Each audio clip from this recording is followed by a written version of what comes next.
دیکھو تم نیکی کے درجے پہ نہیں پہنچ سکتے اس وقت تک جب تک تم اس مال کو خرچ نہ کرو جس سے تم محبت کرتے ہو. محبت کرنے والا کون سا ہوتا ہے؟ آپ نے سوچا میری ویسٹ کوٹ خراب ہو گئی ہے, میں نئی ویسٹ کوٹ لینی ہے, فلاں دکان سے آئی ہوئی ہے, اس کے لیے آپ نے 15-20 ہزار کا جمع کیا ہوا, وہ جب آپ کسی کو دیں گے نا تب نیکی کے درجے پہ پہنچیں گے. اسی لیے فرمایا لیکن جزان طلوع وجوہکم قبل المشرق والمغرب. تم سمجھ لو نیکی یہ ہے کہ منہ مغرب کی طرف کر لیا, منہ مشرق کی طرف.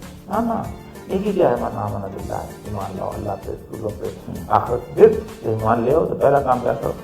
آت المال علی حبہ, اس مال کو خرچ کرو جو آپ نے موشیانی کا جوتا لینے کے لیے رکھا ہوا ہے, جو آپ نے بچے کو پڑھائی کے لیے رکھا, کس پہ؟ ذوی القربیٰ, قرابت داروں پہ. اللہ نے قرابت کی ڈیفینیشن بہت لمبی کر دی ہے, لیکن عربی میں 3 لفظ ہوتے ہیں خاندان کے لیے. نمبر 1 ہوتا ہے اہل بیت, آپ کی اولاد, آپ کے بیوی, جو اس کو ہوتا ہے اسرہ, آپ کی اولاد, آپ کے چچا کے بیٹے, آپ کے ماموں کے بیٹے, آپ کی پھوپھی کے بیٹے, کزن. قربا کہتے ہیں ایکسٹینڈیڈ فیملی. ہمیں پہلے ایکسٹینڈیڈ فیملی کے لوگ, یہ نہیں ہے کہ تم عیدی جو 1 کروڑ روپے دے کے ساتھ تصویر بھی لگاؤ اور ساتھ چاکلیٹ کھانا کر اینٹ بھی خریدو اور تمہارے غریب آدمی, تمہارا بھائی بیٹا جو ہے وہ اسکول نہ جا سکے اور اس کی اچھی ایجوکیشن, پھر قربا, پھر یتامہ, پھر مساکین, پھر ہوتے. تو اصل ہوتا یہ کہ عید بنیادی طور پر اس ایسنس کے جائے. میں اس لیے اپنی بات آپ کو خاص طور پہ بتائی کہ مجھے ہمیشہ اپنی بچپن کی یعنی پہلی جو 20-25 چیزیں ہیں وہ ہمیشہ یاد آتی ہیں, اور ہمیشہ اس لیے یاد آتی ہیں کہ میں اپنے بیٹوں کو گوشت بکرا لا کے دے سکتا ہوں اور وہ توجہ بھی نہیں دیتے, کیونکہ میرے بیاپ کا چہرہ مجھے یاد آ جاتا ہے کہ جب وہ ہم آ کے بتایا کرتے تھے کہ فلاں کے گھر میں جو گوشت آ گیا ہے یا فلاں کے گھر میں بکرا آ گیا, انہوں نے مہندی لگا دی, انہوں نے غبارے لگا دیے, تو میرے والد سے گزرتے تو ہوتے ہیں بچے, تو وہ مجھے بہت یاد آتے ہیں. اور عید کا شروع کا اثر بالکل بگننگ بہت ڈپریشن کی ہوتی ہے, لیکن پھر میں نکل جاتا ہوں کہ نہیں کوئی بات نہیں ہے, تو اس شخص نے ہمیں رزق حلال سے پالا ہے, اور رزق حلال بہت بڑی نعمت ہے, اتنا بڑا احسان شاید کوئی کسی کے نہیں. جو بھی ان کے وسائل میں تھا انہوں نے کیا, رزق حلال بہت بڑی بات ہے. اللہ وسائل, دیکھیں میرے والد کرپشن کرتا تھا, میرے والد ایک ایسی نوکری پہ تھے کہ جو کہ میونسپل کمیٹی میں اکاؤنٹنٹ تھے, اور اس طرح کے اور بھی لوگ تھے جنہوں نے محلات بنائے ہیں, لیکن میرے والد نے ایک طے کیا تھا کہ میں نے رزق حلال کرانا ہے, اور یہ اس کا مجھ پہ بہت بڑا احسان ہے. گفتگو جاری رکھیں گے, ہمارے ساتھ موجود ہیں اور یہ مقبول جان صاحب. پروگرام میں وقت کرتا ہے ایک بریک کا, بریک کی جانے پڑیں گے.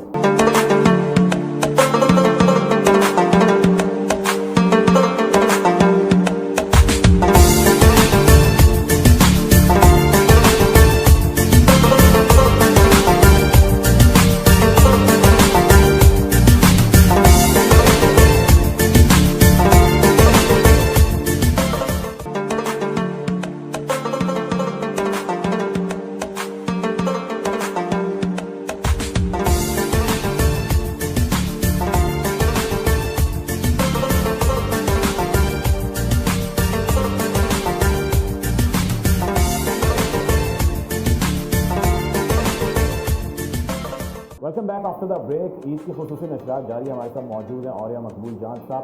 اور یہ مقبول جان صاحب, بریک پہ جانے سے پہلے ہم بات کر رہے تھے عید کس طرح بچپن میں گزارتے تھے, اور والد صاحب کی یادیں آپ نے تازہ کر دیں.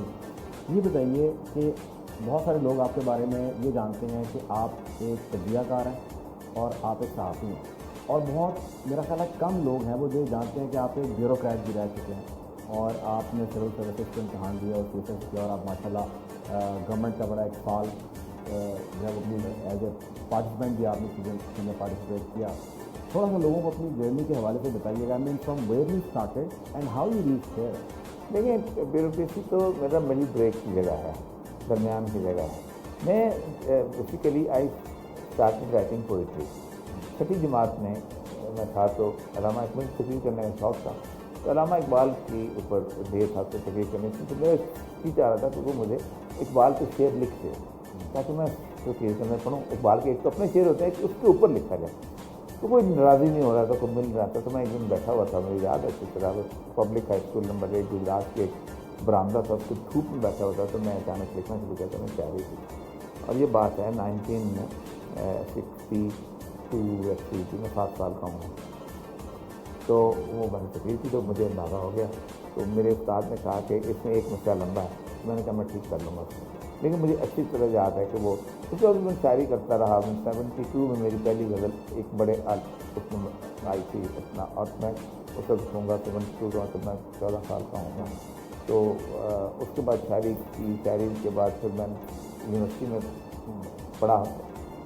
لیکن میں کبھی کبھی سوچتا ہوں کہ اللہ تبارک و تعالیٰ جو ہے کتنا مہربان رہا ہے میرے اوپر کہ مجھے زندگی میں کبھی وہ خواب اس نے دکھائے نہیں جو اس نے پورے نہ کیا. میں بچپن میں خواب دیکھتا تھا کہ شاعر جو ہوتے ہیں ان کی کتاب آتی ہوتی, کتنے اچھے لوگ ہوتے ہوں گے, ان کی چھپتی ہیں کتابیں. 1988 میں میری شاعری کا مجموعہ قامت آیا اور بہت سیلیبریٹ ہوا تھا, بڑے لوگ گئے تھے. پھر میں سوچتا تھا کون ایسے لوگ ہوں گے جن کی شاعری لوگ گاتے ہوں گے. میری کئی نظمیں جو ہیں کئی گلوکاراؤں نے گائی ہیں. پھر ہم بڑے ہوئے تو ٹی وی میں آنے, آپ کو یاد آیا کہ ہمارے گھر میں ٹی وی نہیں ہوتا تھا, لیکن یونیورسٹی میں ٹی وی مل گیا تھا, ہال میں ہوتا تھا. تو ہم سوچتے تھے کہ ہمارے دوست تھے, ہم جو اسلام جد ہو گئے, طاول قاسمی ہو گئے, سارے پی ایف میں بیٹھتے تھے. ان لوگوں کے ڈرامے آتے ہیں, ہمارے بھی آ سکتے ہیں کہ نہیں آ سکتے. پھر میں نے کوئی تقریباً 17 سال جو ہے پاکستان ٹیلی ویژن کے ڈرامہ لکھا. مجھے 2 PTV ایوارڈ ملے. پہلا مجھے 2007 میں ملا, دوسرا مجھے 2017 میں ملا, 2007 میں ملا, پہلی دفعہ 1997 میں ملا, 2007 میں آخری تک. تو وہ ڈرامے کو 5 مہینے سیریز دیکھیں. پھر میں سوچتا کہ جب جاتے تھے اسکول جاتے, میں بس کالج جاتے میرے پاس بڑا سائیکل ہوتا تھا. تب میں چھوٹا تھا, میں کینچی چلایا کرتا تھا. بڑا مشکل سا کام ہوتا ہے کینچی چلا کے بنا, لیکن جاتے تھے. پھر اس سے میں ڈپٹی کمشنر کے گھر آیا کرتا تھا, اس پہ جھنڈا لگا ہوتا تھا, بہت بڑی بال ہوتی تھی. دیکھیے اس اندر سے گھر کیسی چیز ہے, میں کبھی اس کے اندر جا چکا ہوں نہیں. میں تقریباً 6 سال ڈپٹی کمشنر رہا ہوں, 7 سال, اور میرے گھر پہ جھنڈا لگاتا رہا. اور وہ میں سارا اس کو اندر سسٹم لیا کے پھر میں سوچتا تھا کہ میرے سارے کزن جیسے وہ لیکچرر تھے. میرے تایا صاحب جو 2 تھے بھائی, وہ بھی لیکچرر تھے.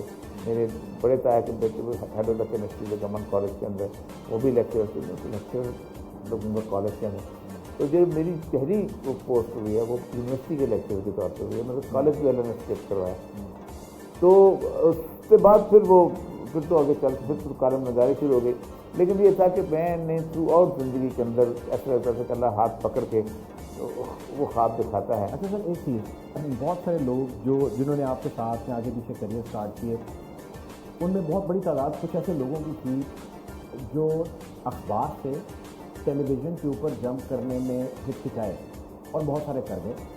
اور انہی میں اب بہت سارے ایسے لوگ ہیں جو ٹیلی ویژن سے سوشل میڈیا پہ جانے میں ہچکچائے, اور انہوں نے اس کو کہا کہ نہیں کریڈیبل نہیں ہے سوشل میڈیا, ٹی وی بھی کریڈیبل. کچھ لوگوں نے کہا کہ نہیں, اخبار جو اخبار ہے اس کی کیا بات ہے.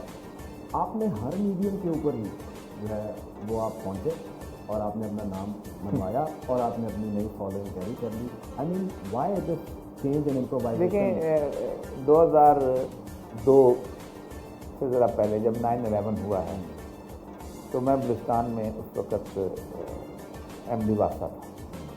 پولیس بلوچستان کا بڑی امپورٹنٹ سچویشن ہوتے ہیں. 9/11 کے بعد جو جنگ شروع ہوئی تو میں ڈرامہ لکھتا تھا, اور میرا ڈرامہ جو ہے بہت پاپولر ہو رہا تھا. کچھ کفا لاہور سے ڈرامہ چلتا تھا. کوئی ایکٹر کا لاہور کا ایسا نہیں کہ اس نے کوئی کام نہ کیا. کبھی خان ہو, جو سہیل احمد ہو, جمیل فخری ہو, جو پیدا نہیں دنیا جہان آجا سنا کا پیرا پڑے. تو اس میں نے بات کرنی شروع کی اس حوالے سے. تو چونکہ نیا نیا مشرف پیریڈ تھا تو اس کو انہوں نے اس کو جو شوگر کوٹڈ کو بھی تھوڑا سا برداشت نہ کرنا. تو میں نے سوچا کہ مجھے براہ راست لکھنا چاہیے. ابھی میری 16 سال رہتی تھی نوکری سول سروس. ڈپٹی کمشنری میں کر چکا تھا. میں کمشنری کرنا میرا مستقبل میں تھا. میں چیف سیکرٹری لگنا میرے مستقبل میں تھا.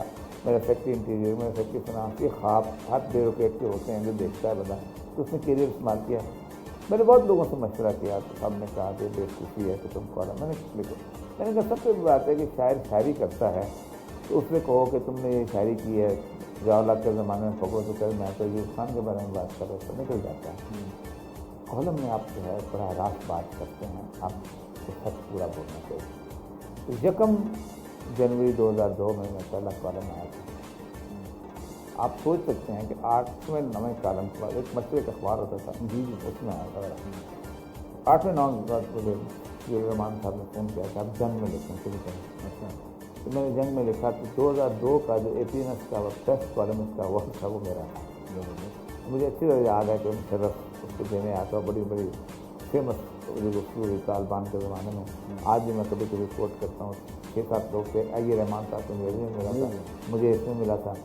تو بحث چھڑ گئی. میں نے کہا امریکہ ہارے گا آگے ہو. تو میں نے مشرف صاحب کے سامنے کہا تھا میں بحث نہیں کرتا ہوں, پریزیڈنٹ آف پاکستان یا بڑے بڑے لوگ ہیں, میں اللہ سے دعا کرتا ہوں کہ اللہ تعالیٰ ہم دونوں کو اتنی مہلت ضرور دے, ہم دونوں امریکہ کو اپنی زندگی میں افغانستان سے جا چڑھا دے.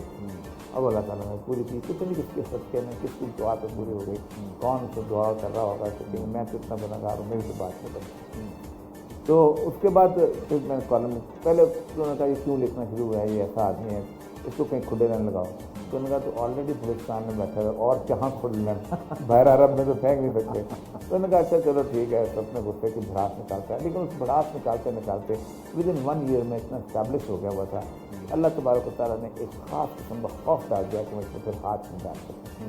تو پھر اس کے بعد 2004 میں جب میں یہاں آیا تو مجھے یاد ہے اس طرح کہ پہلی دفعہ شاید مسعود ایک پروگرام کرتا تھا, تو کسی ایشو پہ شاید مسعود نے مجھے بلایا اور بلاسٹ سا ہو گیا کہ کون آ گیا. تو پھر اس کے بعد میں نے یہاں پر ایک ٹی وی شروع ہوا تھا, تو میں نے بساط پروگرام کرنا شروع کیا. تو اس وقت بالکل نئے احمد میر کا پروگرام تھا, اس وقت کیپٹل ٹاک نیا جیو آیا تھا, نیا جیو تھا.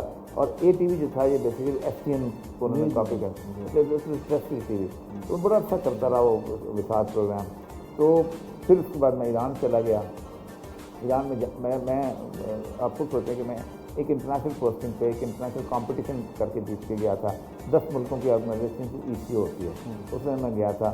اور اس کے اندر مجھے $5,000 تنخواہ تھی. تو ایک بہت اہم وقت آ گیا میرے پر فیصلہ کرنے کا. میں وہاں جب گیا تو انہوں نے پریس ٹی وی لانچ کیا تھا, کیونکہ میں ان کو خود ہی اس پہ ڈسکس کرتا تھا ایرانیوں سے کہ تم ہر زبان میں تم ٹی وی رکھتے ہو, تم انگریزی میں زبان میں تمہارا ٹی وی کیوں نہیں, اس کو تم گالیاں دیتے ہو امریکہ کو, تو انہوں نے ٹی وی رکھا. تو 8 جولائی 2008 کو مجھے صرف 2-2.5 مہینے ہوئے تھے وہاں پہنچے ہوئے. تو مجھے انہوں نے کہا کہ آج ہمارا افتتاح ہے, تو آپ ہمارے پروگرام کے چیف گیسٹ ہیں because it's your brain child. اچھا. تو اس دن جو کرنٹ افیئر کا میجر ٹاپک تھا دیٹ واز جامعہ ہفتہ. تو ریڈ پاسپورٹ میری جیب میں تھا, میں روانہ ہوا. $5,000 تنخواہ آنکھوں میں ہوتی ہے کہ چلو ٹھیک ہے, کسی کی سفارش کی بات نہیں تھی, انجام دے کے آیا ہوا تھا. میں نے واپس گاڑی موڑ لی. میں نے کہا نہیں چھوڑیں, کوئی بات نہیں کمپلین. لیکن گھر پہنچنے کے قریب مجھے اندازہ ہوا کہ میں ایک لفظ کی کالم کر نہیں لکھ سکوں گا اگر آج میں وہاں جا کے نہ بولا. تو میں وہاں گیا, ہم نے یوسف غازی کو بغیر ٹیلی فون پہ لیا, سب کچھ ہوا. پہلا دن تھا ایرانی ٹی وی کا, پوری دنیا ٹیون کر کے بیٹھی ہوئی تھی آج ایران ٹی وی بولے گا کیا. رات کو امبیسڈر کو مشرف صاحب کا فون ہوا کہ اس کو نکالا کیا کر دیں. انہوں نے پہلے بات کی ECO والوں سے, ECO کہتے ہیں کہ انٹرنیشنل امپلائی ایج نہیں ہو سکتا بھارت. انہوں نے کہا کہ نہیں نکالو. پھر انہوں نے یہ کہا کہ ہم اس کا ڈپلومیٹک پاسپورٹ ودرا کر لیں گے اور نکالو, امیونٹی ختم ہو جائیں. تو میں 6 سال کی وہ پوسٹنگ تھی, میں صرف 3 مہینے کے بعد $5,000 سیکریفائز کر کے یہاں آ گیا تھا. لیکن مجھے خوشی ہے. اس کے باوجود بھی اگر میں نے اب وہاں رہ جاتا تو میں شاید ایک بڑا روٹین سے لکھنے والا ہوتا, میرے قلم میں سچ نہ ہوتا کبھی.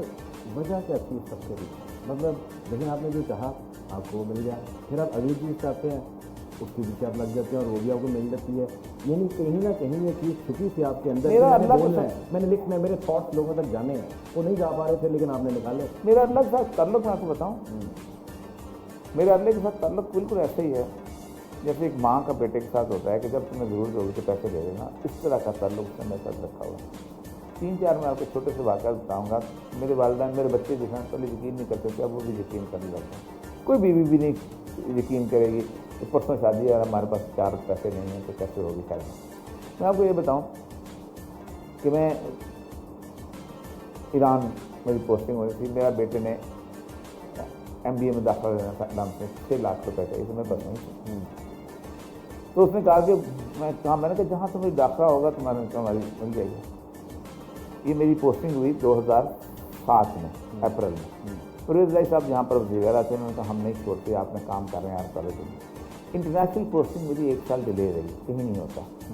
میں 2008 میں وہاں پہنچا, مجھے ایک $5,000 سیٹلنگ ان گرانٹ ملی. میں وہاں رہا, میرے بچوں کو ٹکٹ ملی, وہ گئے واپس آئے, میں واپس آیا, $5,000 ملے. پھر مجھے ملے 2.5 مہینے میں وہ 6 لاکھ پورے ہو گئے. میں نے کہا آپ رکھیں, آپ کی تنخواہ آپ کی فیس پوری ہو گئی, آپ 2 سال MBA کر سکتے ہیں.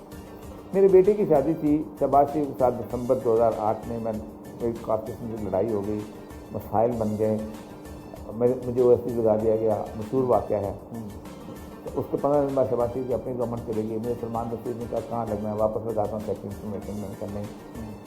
ایک وال سٹی کا پروجیکٹ تھا، یہ وال سٹی والی میں نے شروع کروایا تھا ظاہر بات، یہ ورلڈ بینک کا، اس میں 1.5 لاکھ روپیہ تنخواہ گیا زیادہ تھی، ورلڈ بینک الاؤنس تھا، کیونکہ ظاہر بات آپ کمشنر نہیں لگتے، آپ یہاں نوکری ووکری کر رہے ہوتے ہیں اس طرح کے، تو میں اس سے لگ گیا۔ 1.5 سال کے اندر میرے بیٹے کی منگنی ہو گئی، شادی بہت تیار تھی، 1.5 سال کے اندر جتنے پیسے میں نے اکٹھے کرنے سے کر لیے، کچھ 7-1 لاکھ روپے کم تھا۔ میں نے کہا کہاں سے آئے گا؟ اچانک مشتاق منہاس اور نصرت جاوید جیسے آج ٹی وی چھوڑ کے چلے گئے، شاہب زبیری میرے پاس پہنچ گئے، ہمارا ٹی وی جوائن کرنے خدا کے لیے ہمارا مسئلہ بن گیا۔ میں اور سلیم بخاری جو ہیں ان کو انہوں نے رکھ لیا، تقریباً 7 مہینے ہم نے 6 مہینے گزارے ہیں۔ جیسے ہی وہ 7 لاکھ پورے ہوئے نصرت جاوید واپس آ گیا، میرا وہ کام۔ بیٹی میری کی شادی تھی، میں نے ایک پلاٹ چھوٹا سا لے رکھا تھا بیریا ٹاؤن میں،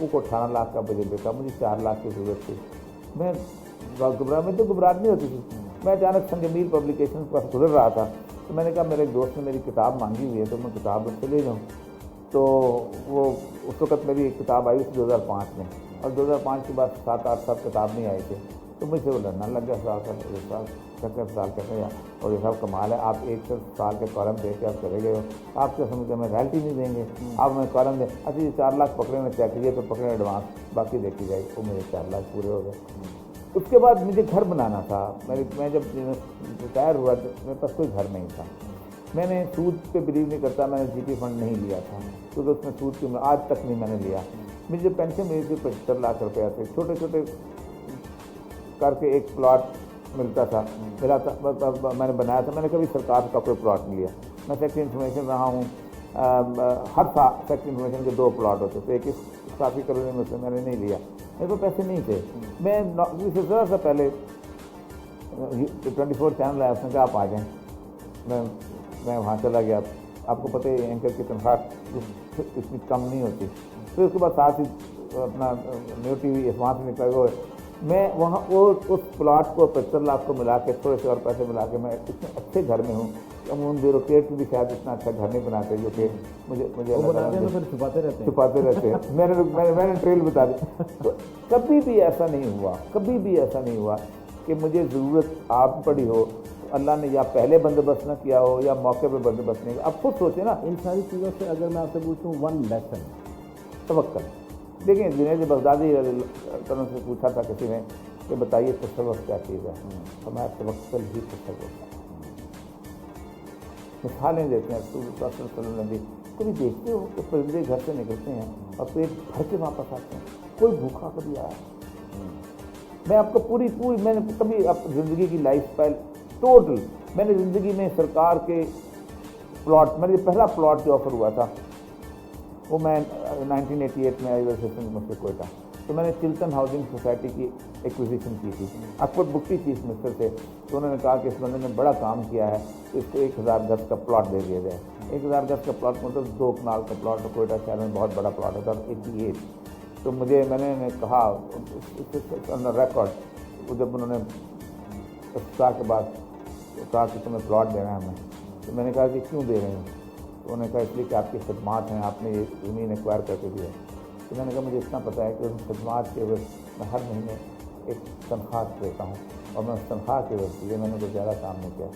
تو مجھے ایسے کر کے نا روکی کھڑا ہو گیا تھا، اور بہت لمبا چھوٹے تو بہت کمال ہے، اتنا سمجھ سے رائے کا جا رہا ہے، تو میں نے نہیں لیا تھا۔ اس کے بعد بھی بہت موقع ہے، ہر بیوروکریٹ کا پلاٹ ہوتا ہے، میرا نہیں ملے گا۔ ایک چیز بتائیے، اب آپ نے توکل کا ذکر کیا اور آپ نے بتایا کہ جس طرح آپ نے چیزوں کو اون کیا اور ریجیکٹ کیا اور اس کے رسپانس میں آپ کو کیا ملا، لیکن جب ہم اپنے حالات پر یہاں پر نظر دوڑاتے ہیں تو ہم دیکھتے ہیں کہ اتنی ناانصافی لوگوں کے ساتھ اتنا کچھ ہو رہا ہے کہ وہ کہتے ہیں کہ ہمیں تو سانس تک نہیں آ رہا، ہماری آکسیجن رکی پڑی ہے، ہم کس طرح جو ہے وہ توکل کرنے کے لیے کچھ لوگ کر لیں گے، باقی لوگ نہیں کریں گے، وہ بے چین ہوں گے، وہ اضطراب کی کیفیت میں جائیں گے۔ کیا یہ سب بھی قصور ان لوگوں کا ہے یا کچھ اور لوگوں کا قصور ہے ان کی حالت کے اوپر؟ جو لوگ اللہ تبارک و تعالیٰ کو سمجھنا چاہتے ہیں اور اس کائنات کے نظام کو سمجھنا چاہتے ہیں، وہ یہ بات سمجھ لیں کہ یہ ایک پیکج ڈیل ہے، اس پیکج ڈیل کے بغیر انصاف بھی نہیں ہو سکتا، اس پیکج ڈیل کے بغیر امن نہیں ہوتا، اور اس پیکج کے اندر آخرت شامل ہے۔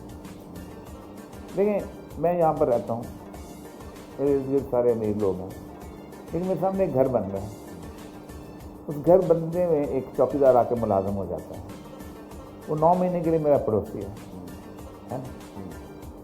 میں یہاں رات کو کھانا کھاتا ہوں، آرام سے سوتا ہوں، اس کو 2-3 مہینے تنخواہ نہیں ملتی، بھوک میں رہتا ہے، ایک دن فوت ہو جاتا ہے۔ کوئی ایسا دنیا میں قانون ہے کہ ولی مقبول جان کو ہاتھ کڑی لگائے؟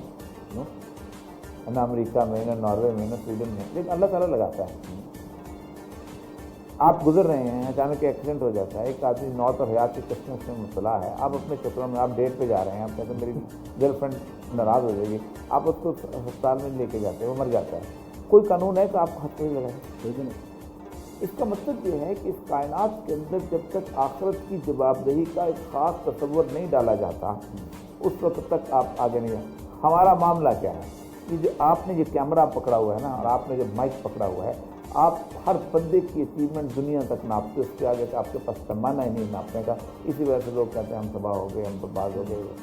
قرآن پاک کی ایک آیت ایسی ہے، اتنی مجھے ڈر آتا ہے، سورہ کہف کی آخری آیت میں ہے، اللہ فرماتے ہیں کل هل ننبئکم بالاخسرین اعمالا۔